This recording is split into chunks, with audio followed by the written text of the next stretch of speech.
تیر لے آئے گا تیرے لیے. کیوں؟ ہمارا پوچھنا کیا ہوتا ہے؟ اسپتال چلے گئے پوچھنے، بوتل پی لی، جوس پی لی یا کولڈ ڈرنک پی لی، کھانا کھا کے آ گئے، زندہ باد. واہ بھائی واہ. تو پوچھنے کیا تھا؟ حدیث میں تو ہے پوچھنے کے لیے ایسے جاؤ جیسے کوئی گرم توے پہ بیٹھتا ہو. گرم توے تمہیں سے کوئی بیٹھ سکے گا؟ لگائے نا اپنے آپ کو پتہ چلے. تھوڑی دیر بیٹھ کے پوچھ کے آ جاؤ، اچھی باتیں کر کے آ جاؤ، دعا دے کے آ جاؤ بس. یہ نہیں کہ وہاں جناب علی چوکری بنا کر بیٹھ کے اور سنا پھر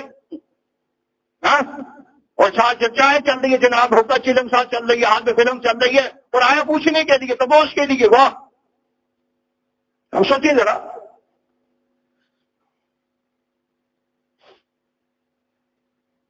کیا بندہ بولے گا. عمر گزر چکی اس بت کو سمجھاتے سمجھاتے، پگھل کر موم ہو جاتا اگر پتا کو سمجھاتے. میں طالب علم سے چلا نہیں سناؤں، دوسرے درجے میں پڑھ رہا تھا. میری یہاں داڑھی تھی اتنی لمبی، یہاں بال کم تھے. 1996 میں درجہ ثانیہ کا طالب علم تھا. فون آیا کہ والد صاحب کا انتقال ہو گیا. میرا سارا خاندان مشرک ہے، پہلے درجے کا بدعتی. وہ نہیں چاہ رہے تھے کہ میں کراچی سے جاؤں. میرے ماموں نے فون کیا پشاور سے، ہم نے ہر حال میں آنا. میں نے کہا پہنچوں گا. جنازے کا وقت رات 10 بجے. صحیح. میرے شیخ ظفر علی خان صاحب نے فون کیا، PIN کے ڈائریکٹر کو ڈائریکٹ آج صبح کی فلائٹ ہے جی 6 بجے کی ہے، احسن راجہ کی سیٹ رکھو. 2200 روپے کی سیٹ ہوئی تھی 1996 میں. میرے استاد محترم قاری محی الدین صاحب حسین احمد پانی صحیح میرا دوست ہے، وہ میرے ساتھ ایئرپورٹ آئے، مجھے چھوڑ کے گئے. میں گاؤں پہنچ گیا 8 بجے، جہاز اترا 9 بجے کا. اللہ اکبر کبیرہ. سب سے پہلے مجھ سے پوچھا گیا جنازہ کون پڑھا سی؟ میں نے کہا میں پڑھاؤں گا نا، میں تو باپ کا حلالی بیٹھا ہوں. 5 سال وہاں کراچی میں نے چاک نہیں مارا، میں نے پڑھا. اچھا، ہمارے گاؤں کا ایک مشرک مولوی ہے، پلے درجے کا لعنتی انسان ہے. کہا وہ کیوں نہیں جنازہ پڑھائے گا؟ میں نے کہا اس کا باپ مرے تو وہ پڑھائے نا. میں نے منع کیا، یہ تو میرا باپ ہے اور میں نے کراچی میں جا کر پڑھا ہے، چاک نہیں ماری. کہا جی غسل کون دے سی؟ میں نے کہا غسل بھی میں دوں گا، میرے ساتھ میرے بھائی ہوں گے، ضرورت پڑی تو میں چاچے کو بلا دوں گا. ہم لوگ غسل نہیں دیں گے. میں نے کہا نہیں، باپ دے رہا ہے تمہارا تھوڑا، غسل میں دوں گا.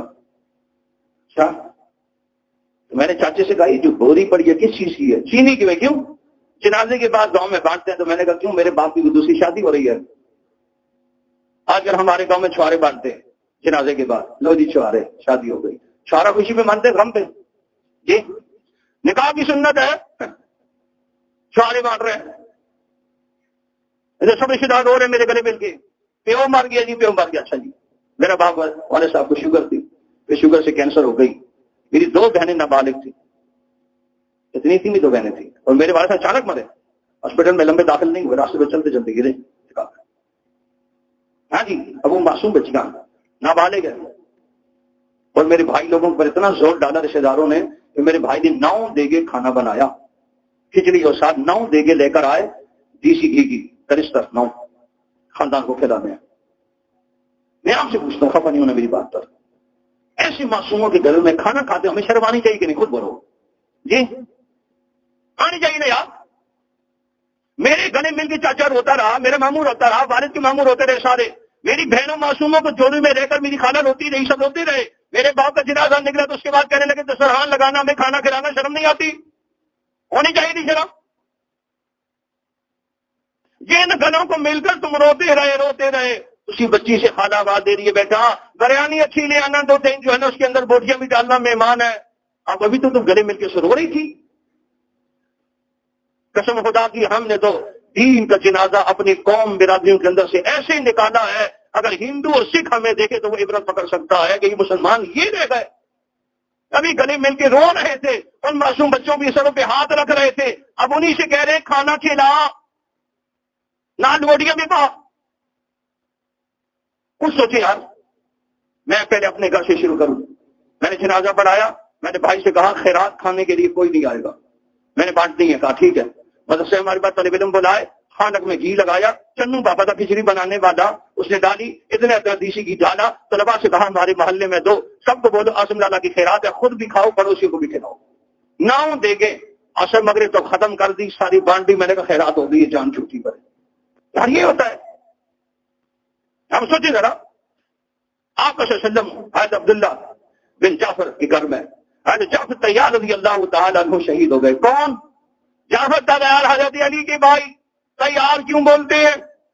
حضرت جعفر رضی اللہ تعالیٰ کو نبی نے دیکھا کہ اللہ نے 2 پر دیے ہیں اور جنت میں اڑتے ہوئے جاتے ہیں، ایسا چاہیے۔ نبی نے دیکھا کہ جعفر تیار، فرمایا جعفر کا انتقال ہو گیا، شہید ہو گئے۔ محلے والوں، جعفر کے گھر والوں پر صدمہ ہے، اس لیے ان کے لیے کھانا تم تیار کرو۔ کون تیار کرے؟ برادری والے، رشتے دار، محلے والے اپنے گھر میں تھوڑا تھوڑا تیار کر کے ان کو کھلا دو، یہ کافی ہے۔ اس لیے میرے بھائیو بزرگو دوستو، ہم جیئیں نبی کی سنت پر، مرے نبی کی سنت پر، تو جینا بھی محمود ہے، مرنا بھی محمود ہے۔ یہی اسلام کا اور نبی کا، نبی سے مطلوب اور مقصود ہے، اسی پر انسان دنیا آخرت میں محمود ہے۔ اللہ کریم ہمیں آقا صلی اللہ علیہ وسلم کے نقش کریمہ کا اتباع نصیب فرمائے۔